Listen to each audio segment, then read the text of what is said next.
Hey guys, tonight we're tiptoeing through the velvet-curtained corridors of Vatican history, where the scent of incense mingles with something a little more suspicious.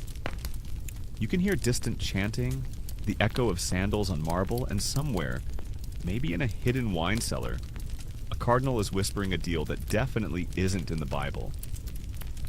The robes are embroidered, the rings are kissed, but underneath the silk and gold, oh, there's rot. Political rot, moral rot, the kind of rot that's too stubborn to wash out, even with holy water. And tonight, you're going to walk straight through it. Because we're talking about the worst popes in history.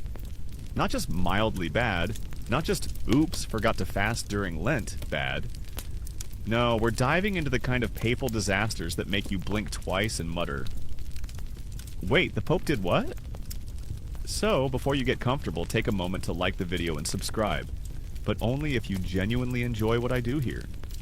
And if you're still awake, drop your location and the local time in the comments. I always love seeing where you're tuning in from. Now, dim the lights, maybe turn on a fan for that soft background hum, and let's ease into tonight's journey together.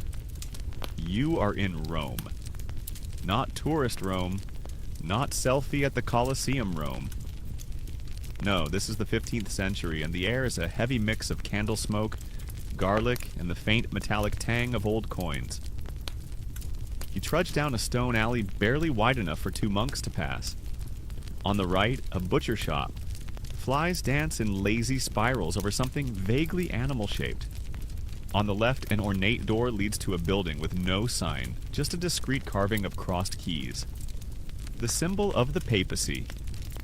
You're not just walking through a city, you're walking through a contradiction. Rome is holy and filthy, reverent and deeply corrupt. Papal banners flutter from balconies right above pickpockets.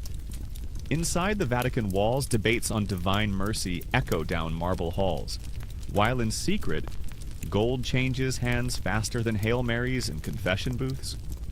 This is the city of the Pope, and this is the city of popes gone wrong. Now let's be clear. Not every pope was a disaster. Some were spiritual, some were scholarly. Some genuinely tried their best to live out the teachings of Christ while managing a chaotic empire. But that's not why you're here, is it? You're here for the drama. For the popes who turned the Holy See into a holy mess. For the ones who put enemies on trial after they were dead. For teenage popes, warrior popes, wine-drunk popes, and popes who made nepotism into a papal hobby. And right now, as you glide silently into the heart of the Vatican, you begin to understand something important. The history of the papacy is not just about religion, it's about power. Earthly, ugly, backroom deal power. The popes were not just spiritual leaders, they were kings. Land-owning, army-commanding, money-wielding monarchs in fancy hats. Take a breath. You're surrounded by gold-leafed murals. The flickering candlelight makes the saints dance on the walls, but their eyes? They do not blink. They've seen things, terrible things.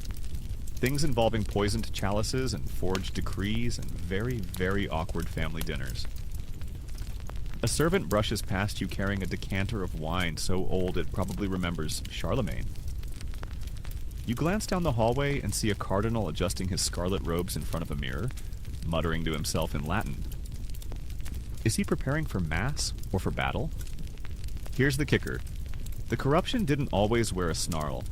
Sometimes it wore perfume, silken gloves, a warm, convincing smile. Sometimes the worst sins wore the softest shoes. Even in the early days, the papacy had its murky moments. Pope Marcellinus in the 3rd century allegedly sacrificed to pagan gods during the Diocletian persecutions. Historians still argue whether he actually did or whether the tale was retroactive slander. But it set a tone. Even the highest office in Christendom was not immune to whisper campaigns, questionable alliances, or flat-out backpedaling.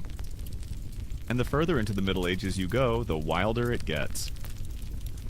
By the time you hit the 9th, 10th, and 11th centuries, the papacy was a storm-tossed ship.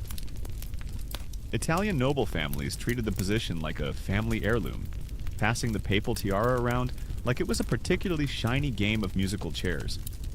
One faction would install a pope on Monday, another would overthrow him by Wednesday. Sometimes they did it literally with swords in the streets. You pause in front of a fresco. It shows St. Peter holding the keys to heaven, serene and powerful. But you swear that in the shadows of the paint, a second figure is drawn faintly behind him. A man in robes, yes, but with a dagger under his sash. Artistic accident? Or a whisper from a time when sainthood and scheming shared a bench? You sit for a moment on a worn marble bench in the Vatican garden. Olive trees rustle in the evening breeze. Somewhere, a nightingale sings.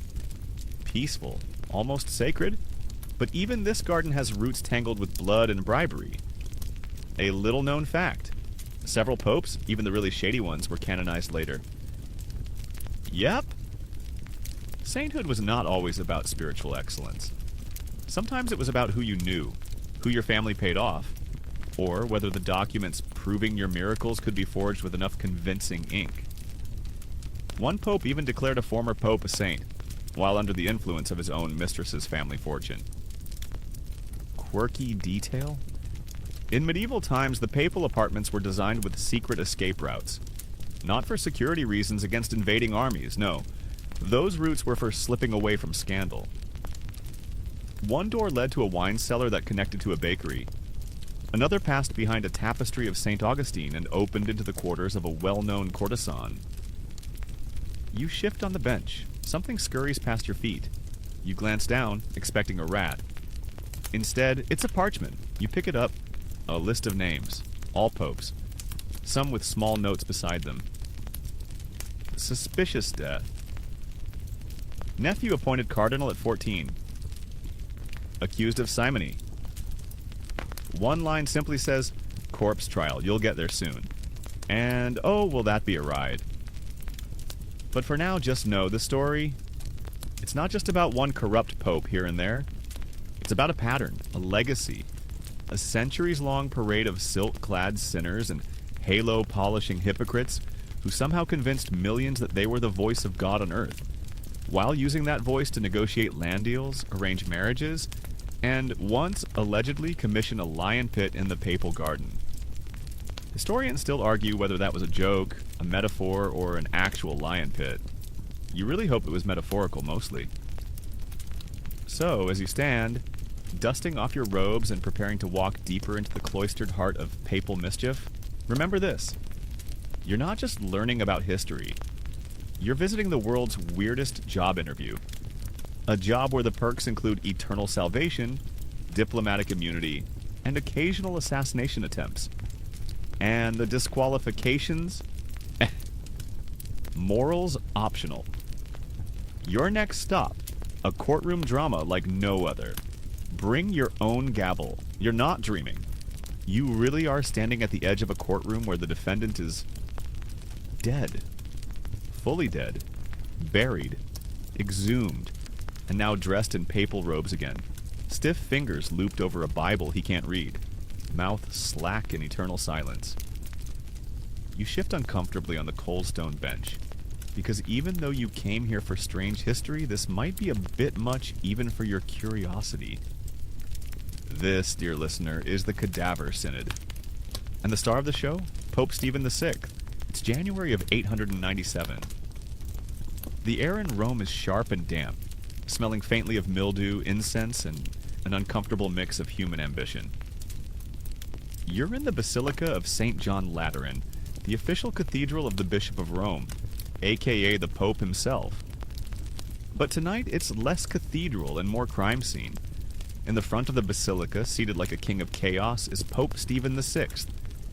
He's in his 40s, tense as a pulled crossbow string, with deep eye bags that suggest he hasn't slept soundly in years. Power will do that to a man. He paces, he glares, he gestures wildly at the corpse propped up in the papal throne across from him. The defendant, in case you missed it, is Pope Formosus. Dead Pope Formosus. If you feel like asking, wait, how? Why? Who approved this? You're not alone. Historians still argue whether this trial was pure personal vengeance, A political purge? Or just Stephen completely losing it in the Vatican's echo chamber of paranoia? Here's the gossip. Formosus had been pope before Stephen. During his papacy, he made powerful enemies and even more questionable decisions. He'd invited a foreign king, Arnulf of Carinthia, to march into Rome and fix the city's noble feuds. That didn't go over well with local power families. Then he crowned Arnulf as Holy Roman Emperor, which really ruffled the feathers of a rival claimant. Lambert of Spoleto, a teen noble with more ego than experience. By the time Stephen came to power, Lambert and his very ambitious mother Agiltrude were back in control. And let's just say, Agiltrude hated Formosus with the fire of 1,000 burning heretic manuscripts. So, what better way to destroy your enemy's legacy than to put his corpse on trial? Publicly? In front of Rome. On a literal throne. You clutch your sleeves tighter. The air is colder here. Not from the weather, but from the sheer absurdity. Guards had dug up Formosus' body months after his burial. Rumors say it was already falling apart, a husk wrapped in decayed velvet. They redressed him in papal vestments, sat him upright, and brought him to court like the world's worst marionette. And now, Stephen is screaming at the corpse. Why did you usurp the See of Rome? Why did you violate canon law? Why did you serve as bishop while also being pope? The defense? Well, Formosus isn't saying much, so Stephen assigns a deacon to speak for him. That poor man stands next to the corpse and whispers barely audible responses like, "The defendant pleads," before trailing off. You really hope the deacon got a bonus, or at least a strong drink after this. The trial goes on for hours. Witnesses are summoned. Canon law is cited. The crowd grows larger, buzzing with disbelief. You hear whispers. What if the body moves? Isn't this sacrilege? I heard his toe fell off on the steps. Eventually, the verdict arrives. Guilty. Formosus is stripped of his papal garments. The fingers he used to bless the faithful, well, those are cut off.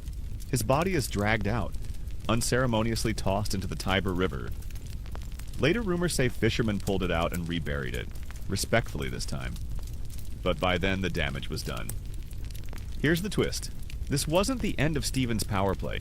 It was his undoing. The people of Rome were not thrilled.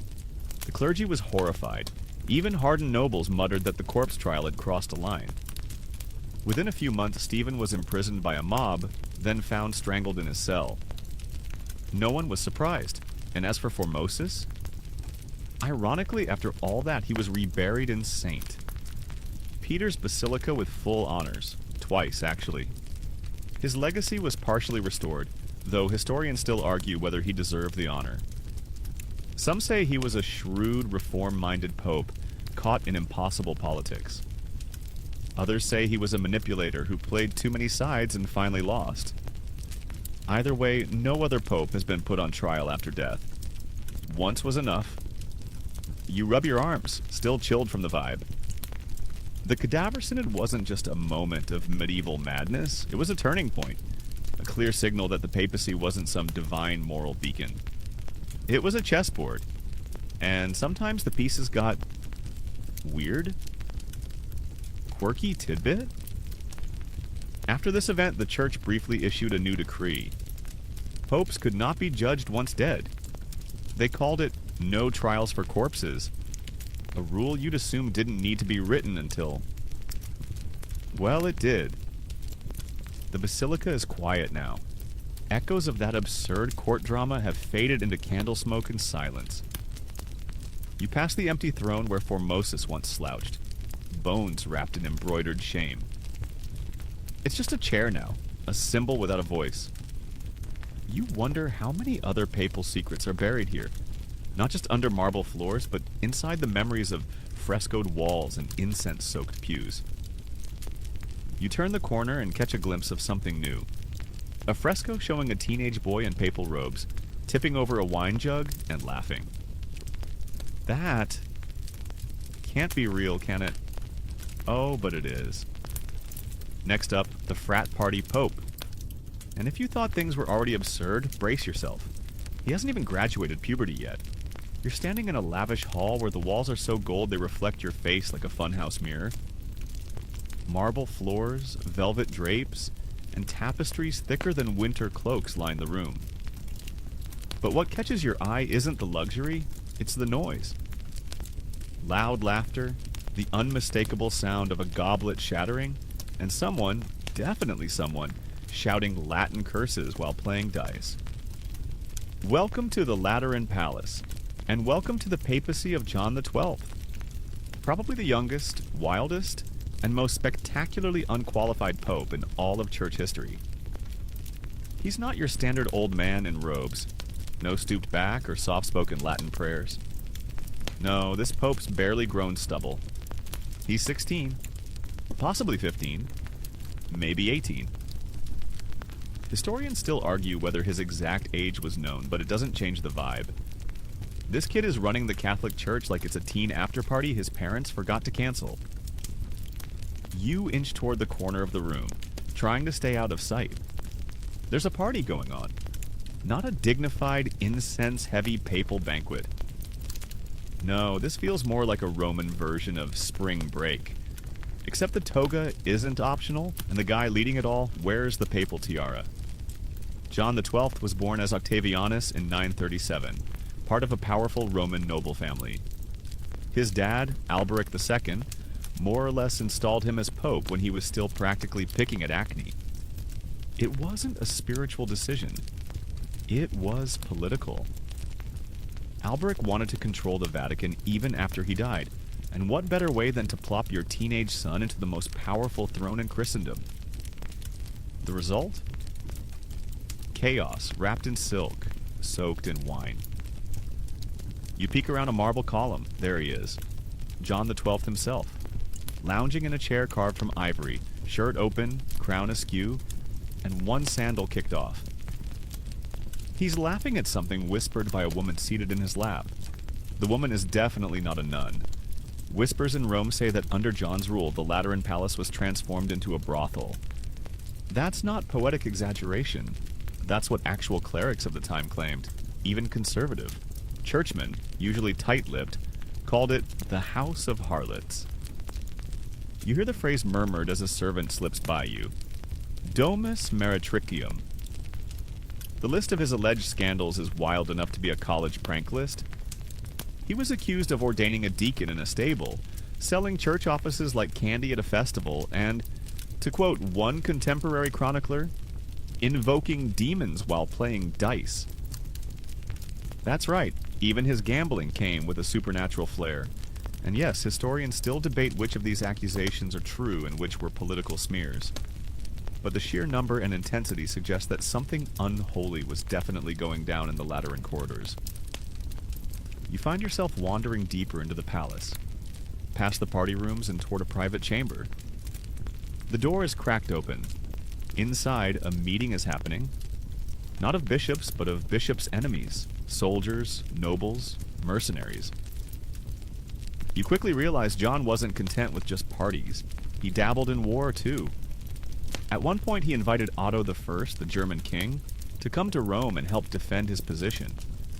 Otto arrived, helped out, and was crowned Holy Roman Emperor by John's own teenage hands.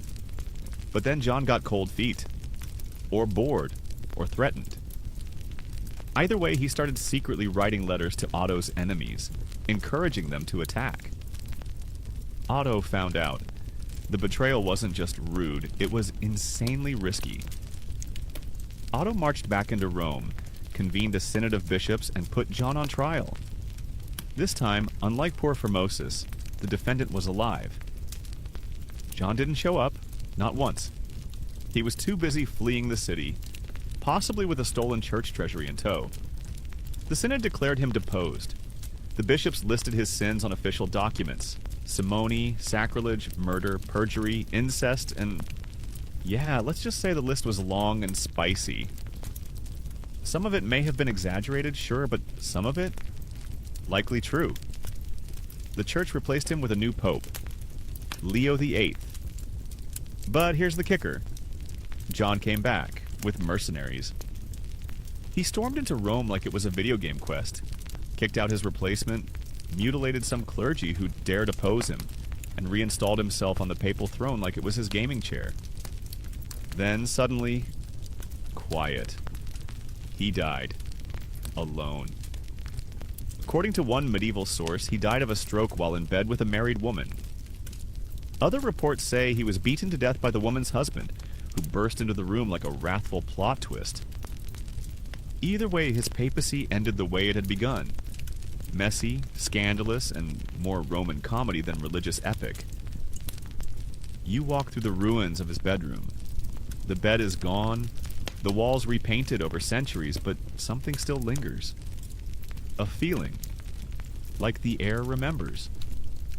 Or maybe it's just the smell of old wine soaked deep into the stone. Mainstream historical fact.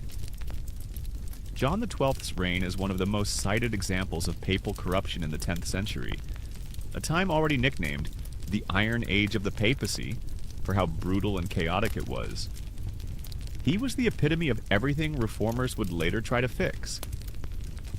And quirky tidbit? John once renamed months of the year after himself and his mistresses. Because if you're going to be pope, why not mess with the calendar too? The echoes of his laughter fade as you exit the palace. Outside, the sky is darker now, lit only by flickering torches and the quiet stars above. Rome sleeps restlessly beneath you. You sigh. Just when you think things can't get any more bizarre, you remember what comes next. A man who held the papacy 3 separate times, who literally sold the papal office like a second-hand tunic. Yes, up next, the Pope who quit and then came back. Twice.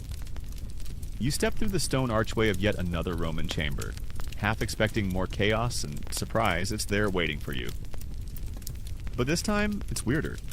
Less drunken teenager, more spiritual hot potato. Because now you've entered the domain of Pope Benedict IX, a man who treated the papacy not as a calling, not as a sacred trust, but as his own personal subscription service, with a cancel anytime policy. Get this, he was Pope 3 separate times, yes, 3. Like rebooting a glitchy app, Benedict IX just kept coming back. You blink at the timeline painted along the hallway. It's dizzying. First papacy, 1032. Second, 1045. Third, 1047. And in between those dates, betrayals, bribes, a papal resignation for cash. Honestly, you could turn this into a TV series and no one would believe it's real. Benedict IX was born Theophylactus of Tusculum, from a family that practically owned the papacy like it was a family business. The Tusculani clan had already provided a few popes, and when young Theo came of age, or close enough, his powerful uncles decided it was his turn. And by of age, we're not talking about 30s or even 20s. He was likely around 20, possibly younger. Historians still argue whether he was a legal adult or just legally obnoxious. You creep into the papal chapel, but instead of incense and prayers, you hear something else. Coins clinking, whispers about deals. There's no choir, just quiet scheming. Because Benedict IX wasn't just young, he was wild. Chronicles accuse him of everything from violence to orgies to literal satanic rituals. Though, of course, medieval enemies loved tossing "he dined with demons" into smear campaigns. Whether he really practiced black magic or just had bad friends with worse parties, we may never know. But what we do know? He wasn't interested in spiritual leadership. Not even a little. At one point during his rule, things got so bad that the people of Rome rose up, not just once, but multiple times, to throw him out. Imagine being so disliked that mobs would rather have no pope at all than keep you in office. That's where we're at. After his first expulsion, he fled the city. But then, plot twist, he came back, with more muscle, reclaimed the papacy. Business as usual. Then, a few years later, in 1045, he decided he didn't really want to be pope anymore. He wanted to get married. No, really. Benedict fell in love. though with whom the records don't say. Some claim it was a cousin, because of medieval Rome. Others say it was a noblewoman who turned him down anyway. Whatever the truth, he wanted out of the job. But instead of just walking away quietly, he did what any enterprising medieval man might do. He sold the papacy. Yes, he approached his godfather, Giovanni Gratian, who was a respected archpriest, and offered him a divine deal, the papal throne, for a modest sum. A few bags of silver and boom, Gratian becomes Pope Gregory VI. This bizarre transaction was one of the clearest cases of simony in papal history, the selling of sacred offices. It shocked even the jaded Roman elite. Still, Gratian accepted, maybe with noble intentions. Maybe he thought he could stabilize the church. Spoiler, he could not. But the drama wasn't done. Not long after, Benedict had seller's remorse. His engagement fell through, or maybe he just missed the lifestyle, the wealth, the power. So he returned to Rome and claimed the papacy again. For the third time. Let that sink in. You're a pope. You quit. You sell your title. Then you waltz back in like it's your old dorm room and you forgot your sandals. At one point, there were 3 rival popes, all claiming the throne: Benedict IX, Gregory VI, his buyer, and a third guy, Sylvester III, who had been tossed in during one of Benedict's many vacations. This led to complete chaos. So much chaos, in fact, that the Holy Roman Emperor at the time, Henry III, decided to intervene. He marched to Rome in 1046 and convened a council in Sutri, outside the city. The result? All 3 popes were deposed. Benedict was excommunicated, Gregory resigned in disgrace, and Sylvester, well, he just disappeared into history like a cameo nobody wanted. Mainstream fact? Benedict IX remains one of the most notorious popes in church history. Not just for his behavior, but for the sheer absurdity of how many times he sat on the throne. 3 papacies, 3 exits, and absolutely zero sense of shame. Quirky tidbit? After his final ousting, Benedict tried to sell the papacy again, this time without owning it anymore. That's like selling a car you already returned. Illegal, baffling, and very on brand. You walk past a carved plaque that once bore his name, now chipped and faded. Time has tried to erase him, but not completely. Because Benedict IX taught the world a crucial lesson, that even the holiest titles mean nothing in the hands of someone who just wants a better real estate portfolio. Historians still argue whether he was simply corrupt or mentally unstable. Maybe both, maybe neither. But no one disputes this. He turned the papacy into a joke so outrageous it forced the church to begin taking reform seriously. Eventually, you emerge from the chamber into the cool Roman evening. A wind stirs the papal banners, casting long shadows across the square. But the shadows feel different now, less sacred, more slippery. And you're just getting started. Because next comes a man who stayed in office but maybe really shouldn't have. A pope with a voice like thunder and a temper to match.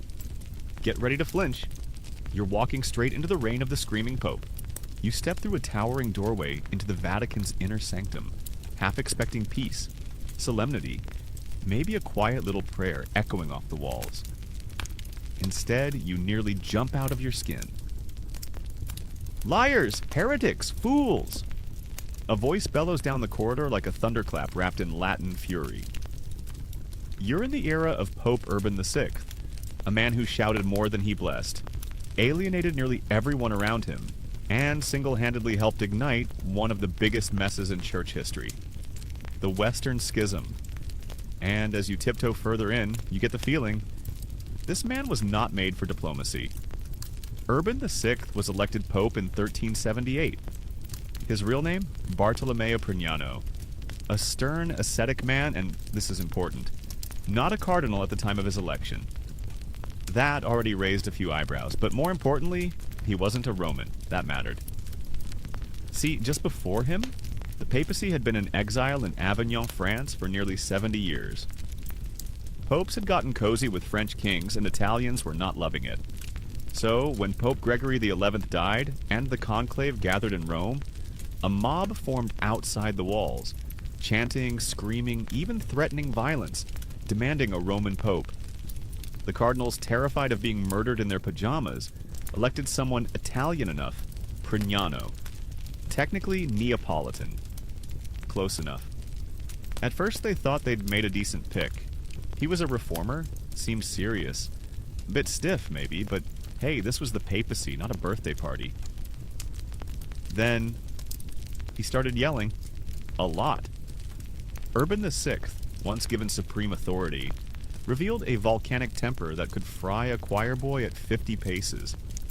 He'd rant for hours, criticize bishops to their faces in front of servants, mock his cardinals in meetings. Once he accused half his inner circle of conspiring against him, and had several of them imprisoned, tortured, and executed. That's not an exaggeration, he really did that. And the cardinals? They were not about to sit quietly and wait for lightning to strike. So they fled Rome and declared that Urban's election had been invalid, citing that it was made under mob pressure. They said, "Oops, our bad. Let's fix this," and promptly elected a second pope, Clement VII. Clement set up shop back in Avignon, and now suddenly, bam, we've got two popes. Two. Both claiming to be the real deal. Cue the Western Schism, a decades-long nightmare that divided Europe. Kingdoms had to pick sides. Was the true pope in Rome or in France? If you were French, you probably went with Clement. If you were loyal to the Holy Roman Empire or English, you stuck with Urban. And if you were a regular person just trying to not go to hell, you had no idea whom to believe. This wasn't just an awkward holiday dinner scenario. It was geopolitical chaos disguised as religious devotion. And at the fiery center of it all was Urban VI. Raging, unforgiving, paranoid, and increasingly isolated. You sit on a bench in the papal courtyard, the sun heavy on your shoulders, and listen. You can still hear the echoes of his voice, scolding someone for smiling too much during Lent, berating another for owning silk gloves. He believed reform meant pain, and he dished it out with holy enthusiasm. Quirky detail? Urban once planned to excommunicate all cardinals who spent more than 4 hours a day on personal grooming. Let's just say the men of the cloth weren't thrilled about cutting their hair time. And mainstream fact? The Western Schism lasted nearly 40 years. It would eventually escalate to 3 popes all claiming legitimacy. Urban never lived to see that, but he planted the seed, and he watered it with pure, unfiltered spite. Historians still argue whether Urban was a necessary shock to a corrupt system, or just an angry man in the wrong job. Some say he was a proto-reformer trying to clean up decadence. Others say he was a spiritual tyrant whose pride wrecked unity for decades. But as you stand brushing dust from your robes, one thing is clear. He was loud. And the church? The church never forgot the noise. You walk onward now, past old stone steps where messengers once ran back and forth with contradictory orders from rival popes. The tension has cooled, but the footprints remain, and you, dear listener, are just beginning to grasp how far this rabbit hole goes. Because if Pope Urban VI yelled his enemies into the grave, the next man simply eliminated them. Quietly, poisonously, and with a smirk. You're about to meet the anti-pope who stole the Vatican's treasures and murdered his way to the top. You find yourself descending into a room that smells of damp stone, old wax, and betrayal. The flickering torches here burn lower. The air is heavier. There are no choirs, no echoes of prayer, just the distant shuffle of boots and the occasional clink of coins being counted behind a locked door. Welcome to the shadow papacy of Boniface VII, or, as some historians prefer to call him, the anti-pope who just would not go away. Others more dramatically called him the monster of Rome. Catchy. And, to be honest, not entirely unfair. Boniface VII didn't just claim to be pope, he stole the title twice. He robbed the church's treasury, murdered at least one pope, possibly 2, and managed to turn the Vatican into his own little mafia den. If previous popes were wild, scandalous, or reckless, Boniface was sinister. You brushed past a curtain into a dimly lit corridor where heavy iron doors lined the walls. They were used to store holy relics once, but under Boniface they hid something else entirely. Stolen gold, forged documents, and occasionally corpses. Let's rewind. It's the late 1970s. Pope Benedict VI, the legitimate pope at the time, finds himself on the wrong side of Rome's constantly shifting political tides. A powerful noble faction, led by Crescentius, a member of one of Rome's elite families, wants a new puppet in the chair. Someone loyal, someone ruthless. Enter Boniface VII. He wasn't even a bishop, just a cardinal deacon. But that didn't stop him. With the help of Crescentius and a few hired musclemen, he launched a coup, imprisoned Pope Benedict VI, and, deep breath, eventually had him strangled in his cell. That was Boniface's first attempt at being pope. Rome was not thrilled. The public backlash was immediate. The Holy Roman Emperor sent troops. Boniface panicked, and what did he do? He looted the Vatican's treasury, yes, literally emptied the coffers, and fled to Constantinople with enough gold to buy a small kingdom. That might have been the end of the story. Anti-pope, fugitive, vanished. But no, this guy came back. In 984, after the legitimate Pope John XIV died under murky circumstances, some say he starved, others whisper he was poisoned, Boniface saw his chance. He marched back into Rome, likely with some gold-fueled bribes, and reclaimed the papacy. This time officially. No elections, no approval. Just mine now energy. And Rome, exhausted and leaderless, let him in. For a year, Boniface VII ruled with iron fists wrapped in velvet gloves. He rewarded loyalists, punished dissenters, and tightened his grip with the cold efficiency of a dictator.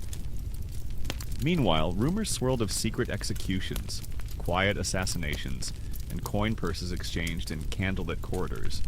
You pause at one such corridor now, your breath misting as the chill deepens. And here's the kicker.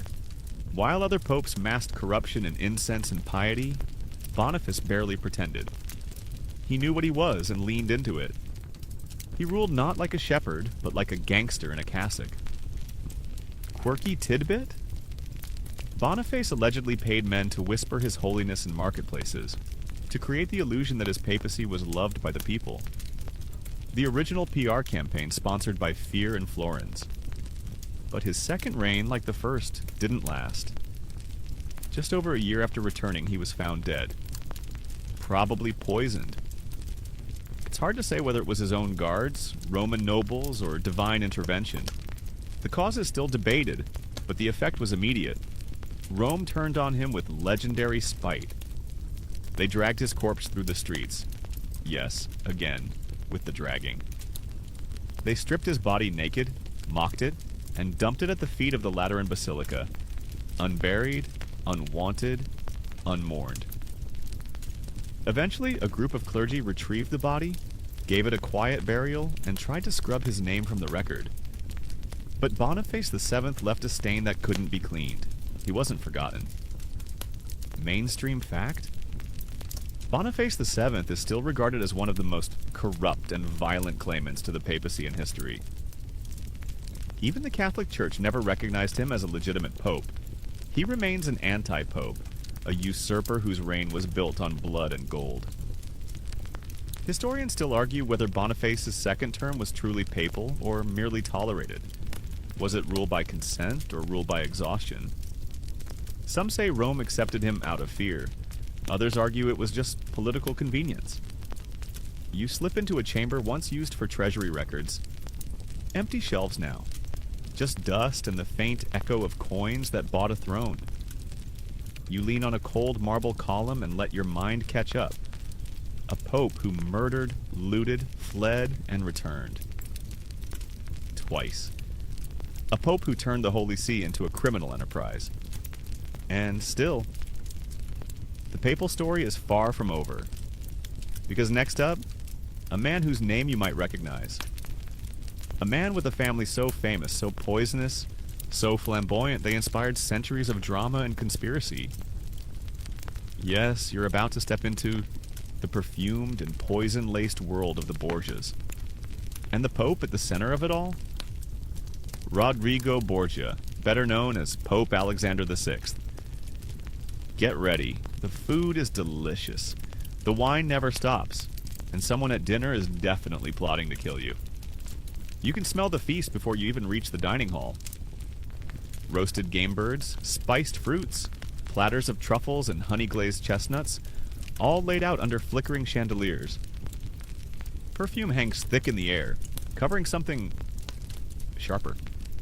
Something like fear and poison. Possibly both. Welcome to the table of Pope Alexander VI, born Rodrigo Borgia.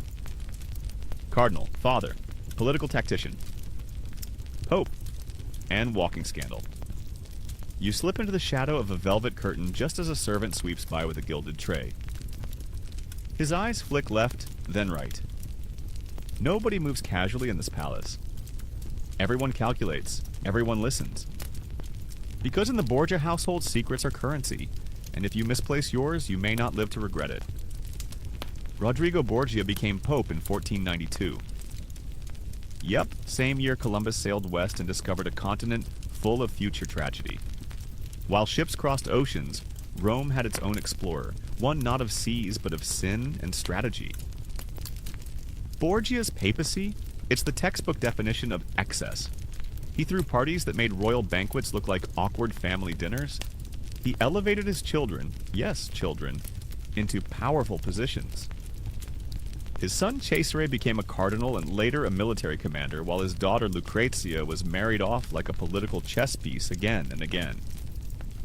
You wander deeper into the Vatican apartments now draped in Borgia crimson. Silk tapestries depict saints, mostly looking away awkwardly, as if even they can't believe what's happening under their stitched gaze. Alexander VI wasn't the first pope with a mistress, but he was the first to flaunt it so shamelessly. Vanozza de Catane bore him 4 kids. Then there was Giulia Farnese, nicknamed Giulia la Bella, a noblewoman who may have doubled as a political informant in his bedroom. Church records, silent, gossip, deafening. In his late 60s and early 70s, Alexander threw feasts that echoed through the Roman night. Candles flickering over marble, dancers twirling in barely their fabric, and noblemen gambling fortunes with fingers greasy from roast pig. And one night, the infamous Banquet of Chestnuts. Whether legend or exaggerated truth, the tale goes like this. In the papal palace, a dinner party was hosted, attended by cardinals, nobles, and dozens of courtesans. After dessert, a contest began. Servants crawled across the floor collecting chestnuts, while the women performed acrobatics of a most scandalous sort. The night ended with prizes for those who participated with the most, shall we say, enthusiasm.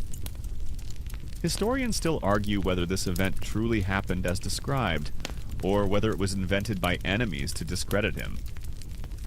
But even if it was exaggerated, it fit the vibe a little too well.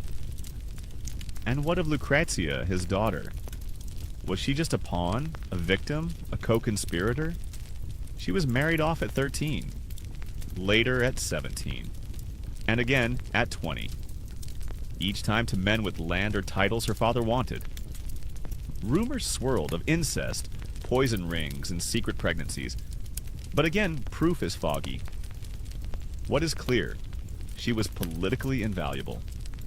She hosted Vatican events, sat beside ambassadors, and wielded influence that most men would kill for, and many did. Alexander VI used his papacy to enrich his family. Lands, castles, military campaigns. Nepotism wasn't a flaw, it was a blueprint. He created cardinals from among his allies. He sold offices, indulgences, and titles like raffle tickets. If you had enough gold, you could walk out of Rome a bishop, regardless of your lack of qualifications. Mainstream fact? Rodrigo Borgia is widely considered one of the most controversial and politically corrupt popes in history. Even contemporary Catholic writers couldn't deny his brazen pursuit of wealth and power. But he was also competent. He reorganized the Vatican's finances, commissioned art, strengthened political control over the Papal States. You know, between the affairs and assassinations, and quirky tidbit? During Alexander's reign, Vatican officials began using perfumed ink for personal correspondence. A literal scented paper trail. Imagine excommunicating someone with lavender-scented stationery. You pass by the window now, overlooking the Vatican gardens. They say he planted cypress trees for every new lover. If so, the grove would be thick enough to get lost in. His end came appropriately after dinner. In 1503, Alexander and Cesare fell ill. Rumors swirled it was poison. Some claimed it was meant for another cardinal. Others whispered the Borgias poisoned themselves by accident. A cosmic punchline. Alexander died. Cesare survived, barely. He was buried quietly without fanfare, later exhumed, reburied, forgotten, then remembered, then demonized, then reanalyzed by historians trying to separate man from myth. Today, some argue he was just a product of his time, a Renaissance figure who wielded power as it was meant to be wielded, with teeth. Others? They still call him a devil in robes. You leave the feast now, full, not with food, but with a bitter aftertaste. The Borgias weren't the end of papal corruption, just the most colorful chapter. Because next, you'll meet a man who may have loved gold even more, but preferred to spend it on statues, operas, and a circus-level party that nearly bankrupted the church. You're heading into the Renaissance's grandest papal party. Brace yourself for fountains of wine and elephants. Yes, elephants. You're standing at the edge of a courtyard so opulent, so absurdly grand, that your brain momentarily forgets you're in a holy city. For a second, it feels more like Vegas married Florence and gave birth to a Vatican baby covered in gold leaf. A man rides by on a white elephant, no joke. Behind him, a procession of costumed dancers, jesters tossing coins into the crowd, and a brass band so loud it rattles your teeth. You've just stumbled into the party palace of Pope Leo XI, a Medici pope, a Renaissance patron, and the walking definition of champagne taste on someone else's spiritual budget. Born Giovanni di Lorenzo de' Medici, Leo XI was elected pope in 1513. He was the second son of Lorenzo the Magnificent, Florence's most powerful banking and art-loving ruler. Giovanni had been raised not to lead armies or run businesses, but to be a pope. It was planned before he could even ride a pony. And when he finally sat on the papal throne, he brought with him the full Medici playbook. Wealth, culture, and an absolute disregard for financial restraint. You stroll through his private Vatican apartments now, each room a masterclass in Renaissance indulgence. Painted ceilings by Raphael, imported marble floors, silk curtains thick enough to muffle the sins of a small kingdom. Leo loved beauty. He genuinely adored art, theater, music, architecture, all the trappings of human creativity. His court was overflowing with painters, sculptors, composers, and poets. Under his reign, Rome became a cultural supernova. But beauty? It doesn't come cheap. To fund his constant festivals, art commissions, and personal luxuries, Leo X burned through church funds like a teenager with their parents' credit card. Banquets for hundreds, private circuses, fireworks shows visible across the Tiber, and yes, an actual trained elephant named Hano, gifted by the King of Portugal. Hano became something of a Vatican mascot. He had his own stable near St. Peter's, was trained to kneel on command.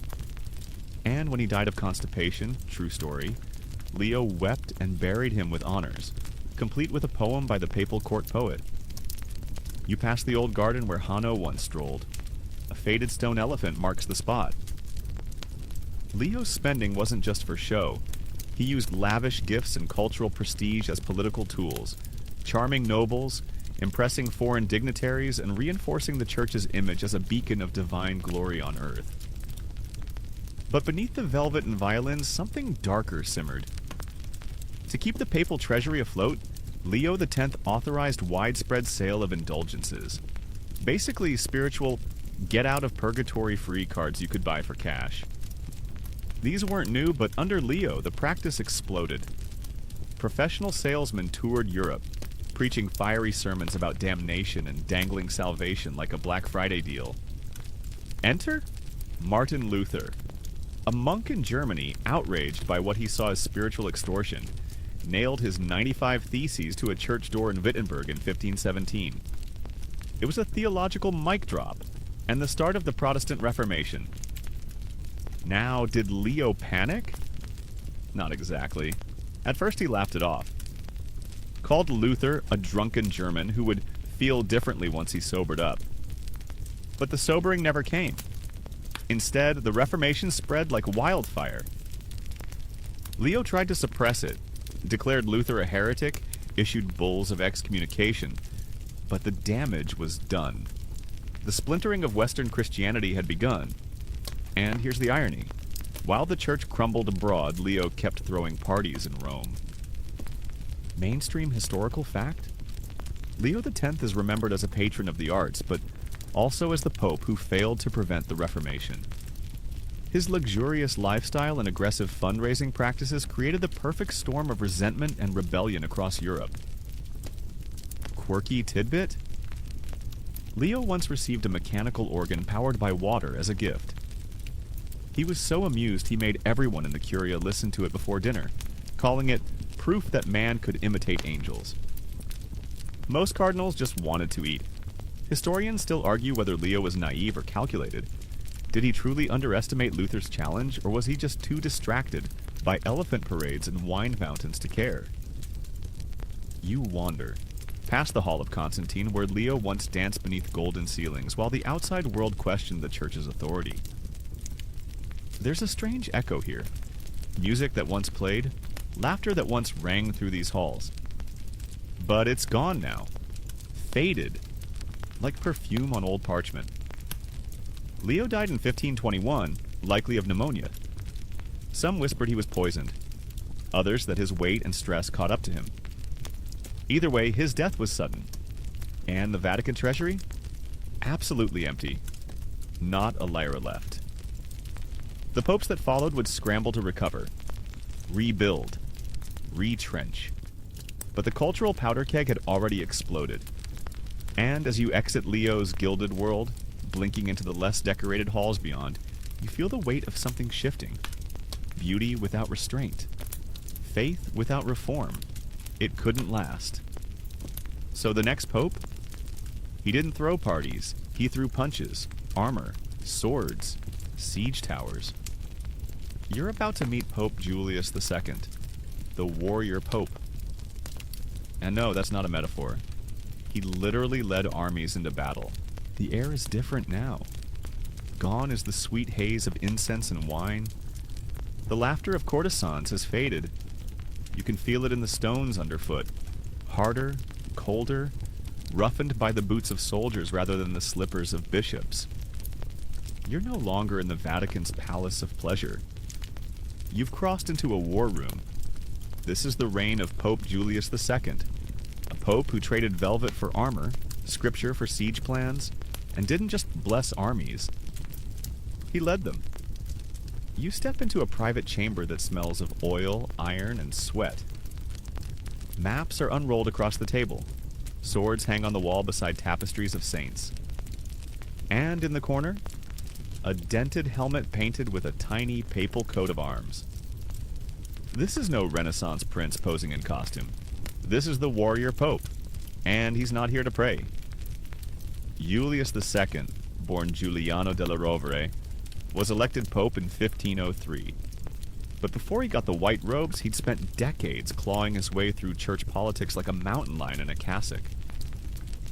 He was the nephew of Pope Sixtus IV, and like many cardinals of the time, he rose through sheer grit, ambition, and well-placed family ties. But what made Julius truly different was this. He didn't want to hide behind the papacy. He wanted to wield it, like a sword. Almost immediately after his coronation, he began traveling. Not to give blessings, but to rally troops. Italy at the time was a fractured mess of city-states, foreign invaders, and shifting alliances.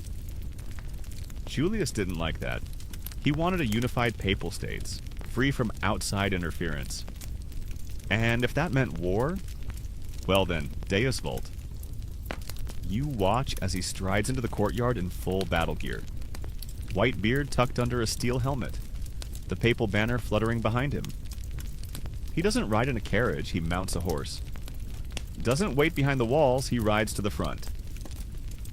In 1506, he personally led a campaign to reclaim Bologna from a rebellious noble family. When his generals hesitated, he snapped, "Are you men or mice? Get your boots on." He marched in himself, stormed the gates, and retook the city. And that was just the start. Over the next few years, he joined coalitions against Venice, fought back French incursions, and juggled alliances like flaming torches. One day he'd curse France as the enemy of Christendom. The next he'd shake hands with them, then double-cross them the next month. It was papal politics as powerlifting. Mainstream fact? Julius II used the Swiss Guard, founded in 1506 by his own order, as his personal bodyguard. They weren't just ceremonial, they were armed and deadly. He wanted loyalty, muscle, and style. And he got all three. You stroll past a fresco depicting Julius holding a sword aloft. It's not symbolic, he really did carry one. Contemporary accounts describe him riding into cities, sword unsheathed, while citizens cheered, or cowered. But don't mistake him for a mere brute. Julius loved art, and he knew its power. While launching wars, he also commissioned Michelangelo to paint the ceiling of the Sistine Chapel. That's right. The same hand that clenched a sword also hired one of the greatest artists in history. You walk beneath that same ceiling now.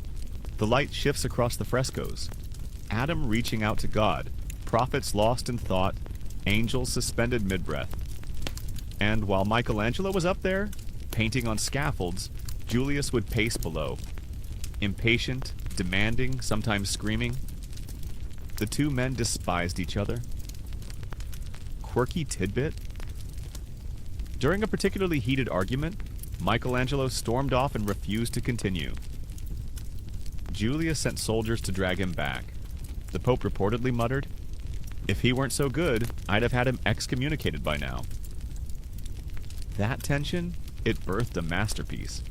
But even masterpieces couldn't keep Julius from war. In his later years, he launched the Holy League, a military coalition to push France out of Italy. For a time, it worked, but the cost? Enormous. Towns destroyed, lives lost, enemies made, the Vatican treasury bled. Historians still argue whether Julius was a defender of Italy or just another ego in armor. Some call him a patriot, fighting for the independence of the Papal States. Others see a violent opportunist who preferred the battlefield to the Bible. One thing's for sure. He made the papacy feared.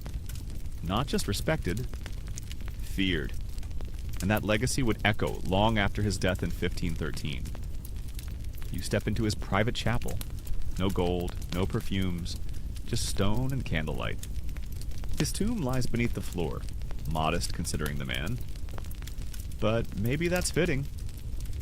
Julius wasn't about show, he was about impact. You sit quietly, the air is heavy with memory. Popes before him had ruled from bedchambers and banquet halls. Julius ruled from horseback. He made the Vatican a player on the European stage, not just spiritually but politically and militarily. But as always, when a strong hand loosens its grip, chaos follows. And what comes next? Scandal, affairs, a papacy run not. Fairs. A papacy. Just by one man, but by his mistresses, his son, and his secret deals. You've survived a warrior. Now step carefully. You're entering the age of Pope Sergius III, and the dawn of what historians call the pornocracy, You push open a creaky wooden door and step into a room lit by candlelight so soft it seems embarrassed to shine. The walls are covered not with frescoes or marble, but with faded, peeling tapestries and shadowy portraits, eyes half-lidded like they've seen too much and are trying to forget. This isn't the clean, polished Renaissance anymore. You've arrived in the 10th century, and you've just met Pope Sergius III, a man whose papacy kicked off one of the most scandalous, gossip-drenched back-alley eras in all of church history. The pornocracy. Yes, that is a real term. No, you're not dreaming. You walk slowly past a chipped marble bust of Sergius. His face is stern, bearded, powerful, but it's hard to look at the sculpture without thinking about everything that happened behind the scenes. Because Sergius wasn't just a morally questionable pope. He was the figurehead of a dynasty of lust, power, and manipulation, all orchestrated by women who didn't sit on the throne but moved it. Let's rewind. Sergius III was elected pope in 904, but not before a brutal power struggle that involved multiple claimants to the papacy, all backed by noble families who treated the Holy See like a poker game. Before Sergius, Pope John IX had tried to bring some order. After him, Pope Benedict IV gave it a shot. Then Leo V, who was imprisoned by his own successor. That guy, Anti-Pope Christopher, then got deposed, possibly murdered, by Sergius III. Are you dizzy yet? Because the church certainly was. And in the middle of it all stood Sergius, charismatic, ruthless, and ambitious. He took the papal throne by force and made no effort to hide the fact that he was here to do his bidding. But here's where it gets particularly spicy. Sergius had a mistress. Her name was Marozia. She was a Roman noblewoman, the daughter of Theodora, a powerful figure in her own right. Together, this mother-daughter duo became the invisible hands behind the papal crown for decades. They didn't wear tiaras, they didn't hold councils, but they owned the Vatican. And Marozia, she was just getting started. She and Sergius had a son together. Historians are fairly certain of this, though a few still raise skeptical eyebrows. What's not debated is this. That son grew up to become Pope John XI.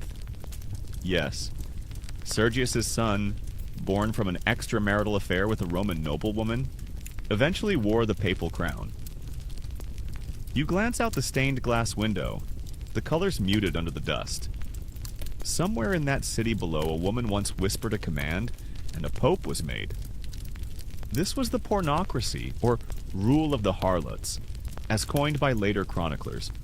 Though it's worth noting that many modern historians consider the term deeply sexist and oversimplified.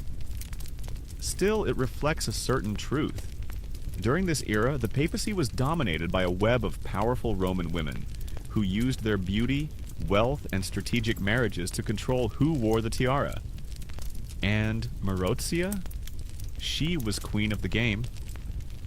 After Sergius died, she married again, this time to a noble who helped her control the next few popes. When one of them got too independent, he mysteriously vanished. The pattern repeated, and when she had enough, she installed her own son as pope. Mainstream historical fact? Pope John XI, almost certainly Marozia's son, reigned from 931 to 935. He was likely controlled by her from behind the scenes. Quirky tidbit? Marozia once held a papal council in her villa. Imagine that. Bishops gathered, hats in hand, waiting for her to approve the agenda. Technically illegal, completely effective. You press a hand to a cold column carved with faint crosses. It's hard to know how to feel. The medieval church often painted Marozia and her mother as immoral temptresses, but were they really worse than the bloodthirsty noblemen who poisoned and stabbed their way to power? Historians still argue whether Marozia was a villain or a victim of her time. Some paint her as a scheming seductress. Others call her a political genius navigating a male-dominated world with the only tools she had. One thing's for sure. Sergius III was the start. The first pope in over a century to use outright violence to seize power. and the first to leave a child who'd one day wear his ring. After his death, the papacy entered a bizarre dynasty. For decades, it was a revolving door of popes linked to Marozia's family. By blood, by marriage, by bribes. You sit on a stone bench, the light from a single candle flickering in the gloom. In the corner of the room, an old tapestry depicts the Virgin Mary watching over Rome. But the real Rome, outside that window, it was a chessboard. And Marozia was always 3 moves ahead. You rise and step into the hallway, where the air feels just a little cleaner. The corridors widen. The scandals don't stop, but they change shape. Because next you'll meet a woman whose influence isn't whispered through back doors. It's shouted across a city on fire. You're about to watch Rome burn, watch England break away, and witness a pope who tried to hold it all together. And failed spectacularly. Up next, Pope Clement VII and the era of everything going wrong.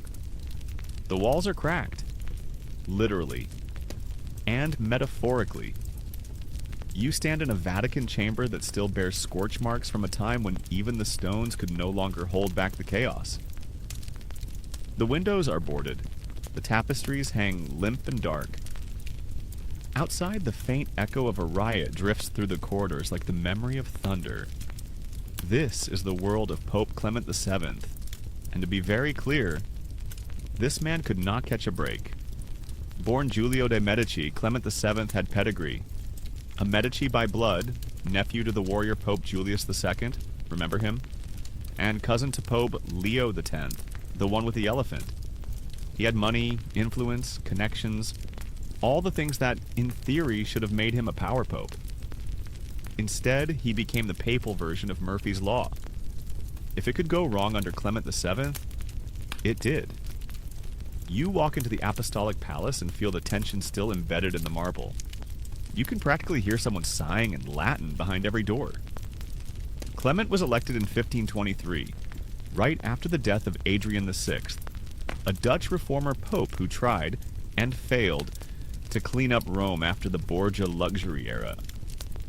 The cardinals, exhausted by austerity, turned back to a Medici. Surely a man with charm and culture could bring order? Right? Cue the unraveling. First crisis, the Reformation. Martin Luther was in full swing now. Churches in Germany were breaking from Rome. Protestants were multiplying like medieval rabbits. Clement, wanting to avoid war with the Holy Roman Emperor, Charles V, tried to play it safe. No bold declarations, no aggressive reforms. Result? Both sides hated him. Then came the big one. England. King Henry VIII wanted a divorce. Or, to be technical, an annulment. He claimed his marriage to Catherine of Aragon wasn't valid because she had been his brother's widow. He needed the Pope to approve it so he could marry Anne Boleyn and, more importantly, have a male heir. Now, under normal circumstances, the Pope might have considered it. But here's the twist. Catherine of Aragon's nephew was... wait for it. Charles V, Holy Roman Emperor, the most powerful man in Europe. And Clement, at the time, he was literally Charles's prisoner. You stare out of a shattered stained glass window. Yes, this really happened. Because in 1527, while Clement was caught in the middle of endless political tension between France and the Empire, Rome was attacked. But not by outsiders, not by heretics. By the emperor's own troops. The sack of Rome. Tens of thousands of mercenaries, many unpaid and half mad with hunger, stormed the city. The Pope's Swiss Guard made a desperate stand, holding the steps of St. Peter's Basilica while Clement fled through secret tunnels to Castel Sant'Angelo. Blood flooded the streets, churches looted, nuns violated, priests executed, paintings slashed, bones shattered, gold stolen. And the Pope? He spent 7 months trapped in his fortress, watching the city burn from behind stone walls, eating stale biscuits and weeping into the night. Mainstream historical fact? The sack of Rome in 1527 is widely considered one of the darkest moments in papal history. and Clement VII's greatest failure. He had tried to play both sides in Europe's endless power struggles. Instead, he got crushed between them. And back to England? Clement refused Henry's annulment, either because of conscience or more likely because he didn't dare anger Charles V again. So Henry VIII said, "Fine," broke from the Catholic Church, and declared himself head of the Church of England. That's right. The Anglican Church started on Clement VII's watch. And the Protestant movement? Gaining steam like an out-of-control medieval train. All while the Vatican was physically smoldering. You pass a wooden crucifix cracked along the arms. One leg of the base is charred. It probably survived the sack. So did Clement, but barely. Quirky tidbit? During his imprisonment, Clement grew a full shaggy beard out of mourning and stress. It was so wild and unkempt, people joked he looked more like a desert hermit than a pope. He never shaved it again. When he was finally freed, he returned to a Vatican that was hollowed out, spiritually and literally. He spent the rest of his papacy trying to repair the damage, rebuilding churches, rehiring artists, smoothing over diplomatic disasters. But the cracks remained. Historians still argue whether Clement was weak, unlucky, or simply outmaneuvered. Was he too cautious? Too indecisive? Or was he the only adult in a room full of emperors and kings who treated the church like a chessboard? Either way, his reign ended in 1534. When he died, it was said that he'd never fully recovered from the trauma of the sack. And who could blame him? You walk through what's left of his private chapel. The walls have been restored, the paintings redone. But in the corners, if you look closely, there are still scorch marks. Little black ghosts of a fire that almost destroyed it all. And if you listen carefully, under the wind, beneath the soft creak of timber beams, you might still hear the distant roar of soldiers and the quiet breath of a pope in hiding. You leave the room quietly. You've just survived war, exile, and religious revolution. Now, you enter the age of iron doctrine and iron fists. Coming up, the Pope who feared no one, trusted no one, and crushed dissent under a velvet-gloved fist. He brought ghettos, burnings, and brutal censorship. His name? Pope Paul IV. And he made the Inquisition feel personal. The air grows still. Not quiet. Still. Like the pause before thunder, or the moment you realize someone's been watching you for far too long. You walk into a chamber stripped of beauty. No paintings, no sculpture. The walls are bare plaster, stained with time. A single wooden cross hangs crooked above the doorway.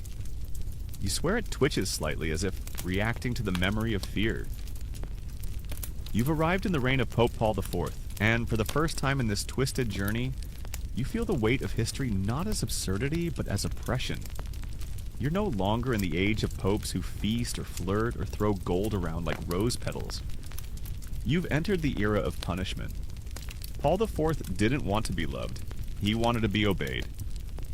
Born Gian Pietro Carafa in 1476, he was a career inquisitor, a man molded not in silk but in ash and smoke. He believed, truly believed, that the church's survival depended on purity, and that purity was only possible through control. So when he became pope in 1555, already nearly 80 years old, he wasted no time unleashing his vision. And it was terrifying. You pass under a stone arch. A pair of iron gates creak open ahead. Behind them, what once was Rome's Jewish quarter. Because yes, Paul IV created the Roman ghetto. In 1555, he issued a papal bull called Cum Nimis Absurdum. The name translates awkwardly, but the meaning is clear. Jews were to be confined, marked, and restricted. They could not own property. They could not interact freely with Christians. They were forced to wear yellow badges. Yes, hundreds of years before 20th century fascism, the Vatican had its own code of visual segregation. The ghetto was surrounded by walls, locked at night, guarded. Mainstream historical fact. Paul IV's bull formally established the Jewish ghetto system in Rome, setting a precedent that would last for centuries. You walk its border now. The walls are gone, but the streets still remember. But Paul's obsession with purity didn't stop there. He supercharged the Roman Inquisition, a movement previously more about controlling clergy misconduct. Under Paul, it became a weapon. Books were banned, entire libraries burned. Michelangelo's Last Judgment in the Sistine Chapel? He ordered loincloths painted over the nudes. Literally, under Paul, angels wore modesty shorts. He created the Index Librorum Prohibitorum, the index of forbidden books. Think of it as a medieval version of being shadow banned, but with fire involved. If your writing ended up on this list, it could be seized, censored, and publicly destroyed. And if you kept a copy, the Inquisition would like a word. Quirky tidbit?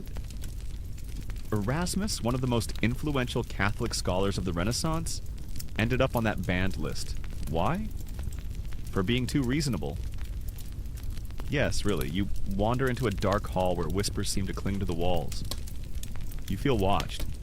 Not by eyes, but by a presence. Paul had spies everywhere.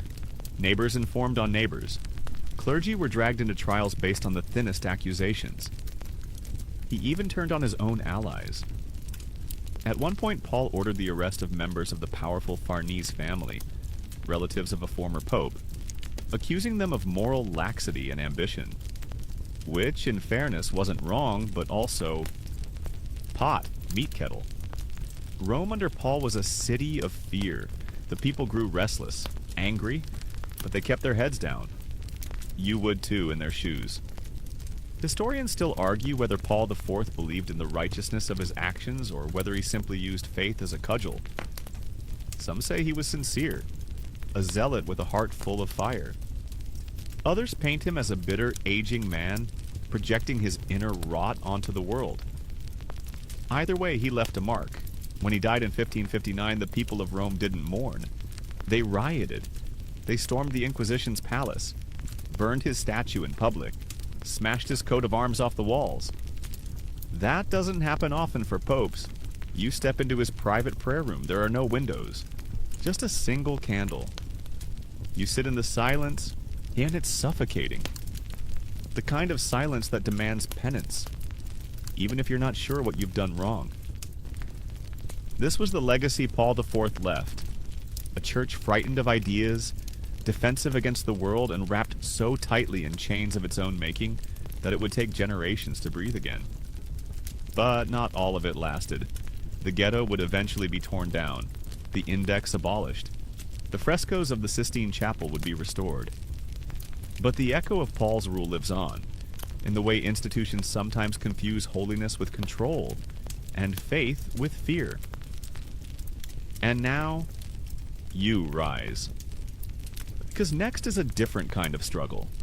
Not one of oppression, but of stubbornness, of denial, of a pope who stood firm as the modern world rushed in like a rising tide, waving science, democracy, and nationalism. You're about to meet the last pope who ruled like a king, the man who lost an empire and still declared himself infallible. Pius IX is waiting, and he brought a whole doctrine to back it up. You blink into warm daylight now, finally stepping out of the long shadow cast by iron-fisted inquisitors. But the light doesn't bring relief. Instead, it reveals something stranger. You're standing at the edge of a balcony in the 19th century. Rome is still Rome, but something feels off. A little more modern, a little more crowded, but still ruled by a man in white robes who insists he's both your spiritual father and your earthly monarch. This is the reign of Pope Pius IX, or Pio Nono, as his supporters lovingly called him. But don't let the nickname fool you. Behind that soft-sounding title is a pope who began with idealism and ended with absolutism. A pope who opened his arms to progress, then slammed the doors shut harder than any Borgia ever could.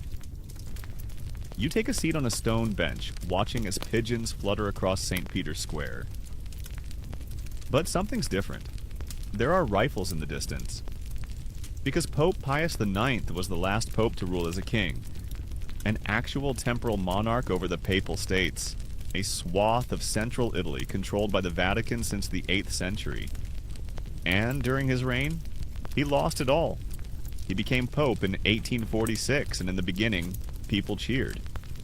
He was young, well, Pope young, had gentle eyes and seemed open to liberal ideas. He pardoned political prisoners, promised constitutional reforms, allowed limited press freedoms. It was like someone opened a window in a very stuffy room. For a brief moment, he was a liberal hero. But then came the revolutions of 1848, a wave of democratic uprisings across Europe. In Italy, Republicans and nationalists demanded an end to monarchy, foreign control, and yes, the Pope's political rule. And Pius? He panicked. He fled Rome in disguise, slipping out of the city dressed as an ordinary priest, while revolutionaries declared a short-lived Roman Republic. For a moment, it looked like the Pope might become just a bishop again. But he had friends in high places. France sent troops.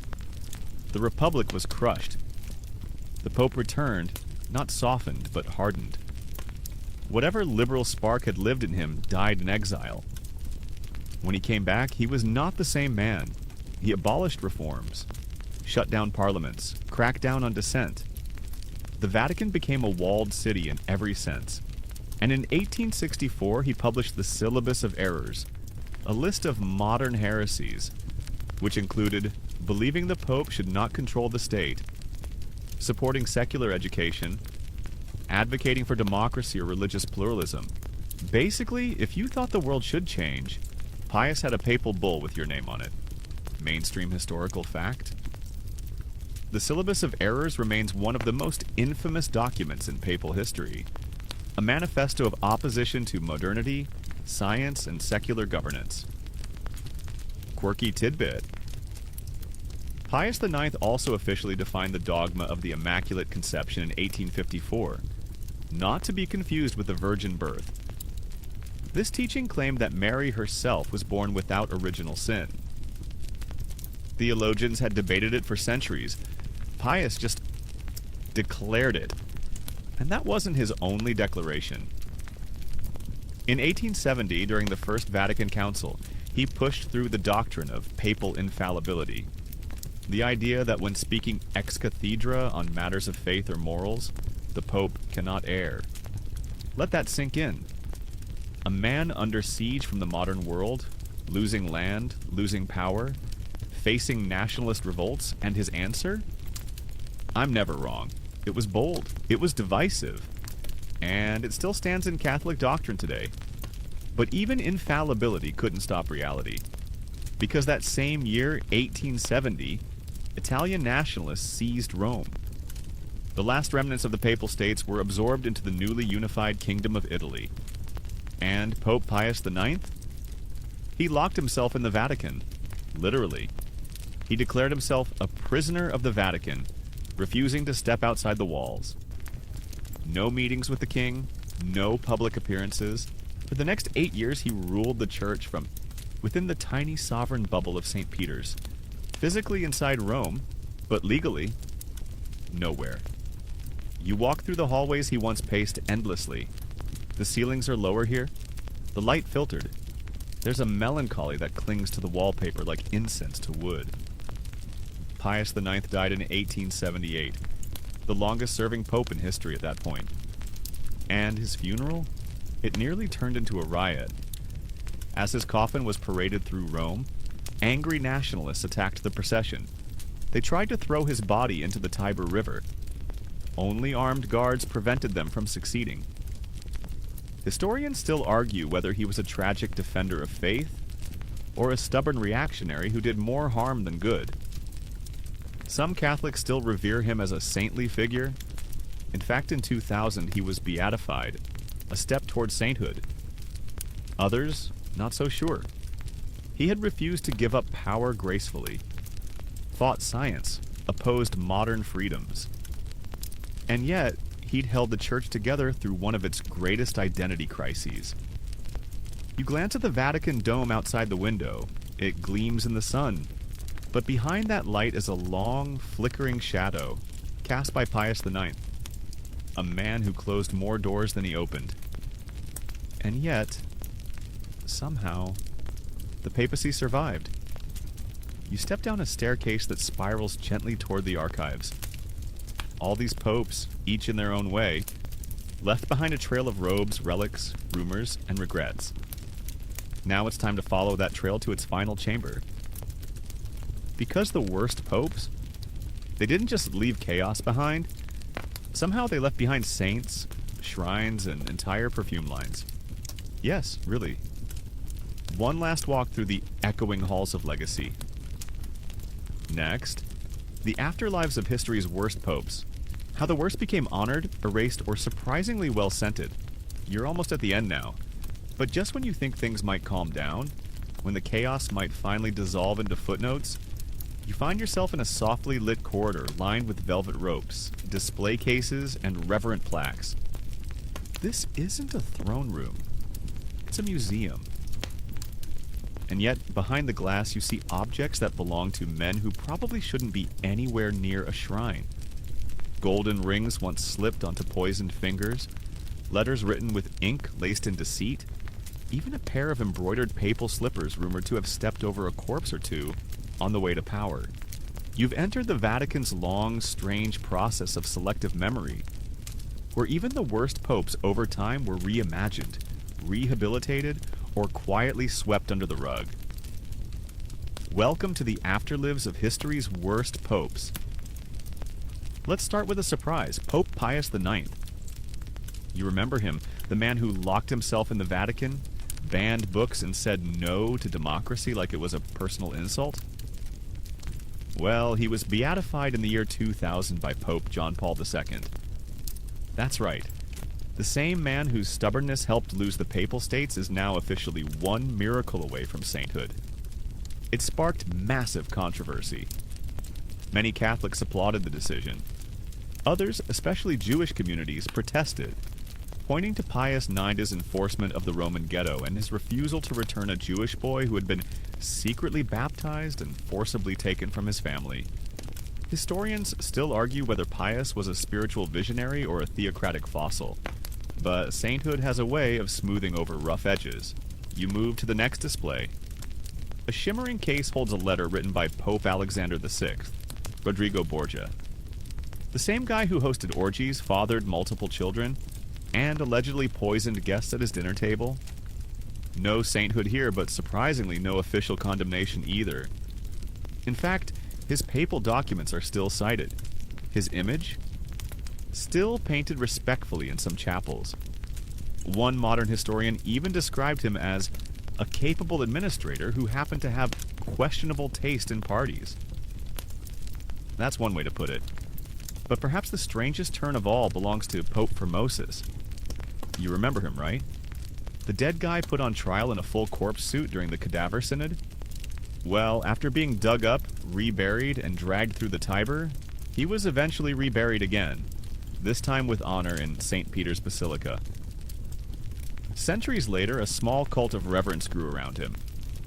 Today, some even refer to him as a tragic martyr of politics, a pope who stood for righteousness and suffered posthumous injustice.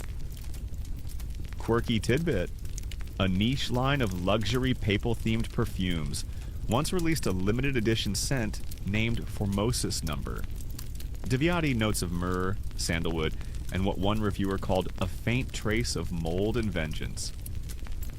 You can't make this up. You walk through a small, dim side gallery titled Contested Legacies. Inside are busts of Pope John XII, Benedict IX, Boniface VII, and Urban VI. No gold plaques. Just a tiny inscription at the bottom. History remembers what it chooses. Sometimes it forgives. Sometimes it forgets. And sometimes it puts everything on a shelf. You pause. Benedict IX, the pope who sold the papacy for cash, stares at you with blank marble eyes. His mouth carved open just slightly, almost like he's about to try and sell you something again. No beatification, no shrine, but no excommunication either. And that's the strange magic of the papacy. Even its most disgraced figures are rarely erased. They're absorbed, folded back into the folds of church history, like a difficult relative who still shows up in the family photo. Just maybe with some heavy retouching. You exit the gallery and step into an archive room. Stacks of documents tower on either side. Here, in the quiet hum of preservation, every scandal becomes ink. Every coup becomes footnote. Every absurdity eventually becomes tradition. Historians still argue over who the worst pope truly was. Was it the teenage libertine? The corpse prosecutor? The poisoner? The warmonger? The censor? But that question misses something deeper. Because the worst popes weren't just individual disasters. They were systems in collapse. Mirrors of their times. Products of greed, fear, ambition, and often complete lack of oversight. And yet, somehow, the church endured. You walk down the final corridor now. It's lined not with portraits, but with shadows. The faint outlines of men whose names are carved into history like graffiti into old stone. You pause at the exit, hand resting against a brass doorknob that's cool to the touch. You've walked through centuries of indulgence, war, scandal, shouting, and wine-stained vestments. And maybe, just maybe, you're starting to see that the papacy, like history itself, is less a beacon and more a bonfire. Beautiful, terrifying, flickering, never quite out. But wait, don't go yet. We're almost done. Now close your eyes. You're about to drift into the quiet, because after 15 chapters of chaos, it's time to rest. You're still now. The corridors have faded behind you. The whispers of long-dead popes, the rustle of papal robes brushing through candlelit halls, all gone. What remains is only silence. Cool, gentle silence. Outside Rome sleeps. The cobblestones that once echoed with armored boots and processions of silk-clad bishops now lie still beneath the stars. A soft breeze weaves through olive trees. Somewhere in the distance, a church bell sighs its final chime of the night. You're safe now. You've walked through scandals, through sieges, through dinner parties that ended in poison and debates that ended in fire. You've watched men crowned in splendor, stripped in disgrace, raised to sainthood, and sometimes buried in the Tiber. And somehow, through it all, the world kept spinning. You lie back now, the weight of history settling into a soft hush around you. Think of parchment curling under candlelight. Think of footsteps echoing in an empty basilica. Think of laughter, of fury, of prayers whispered not because they were heard, but because someone had to say them. The popes you've met tonight were flawed, messy, human in the most painfully human ways.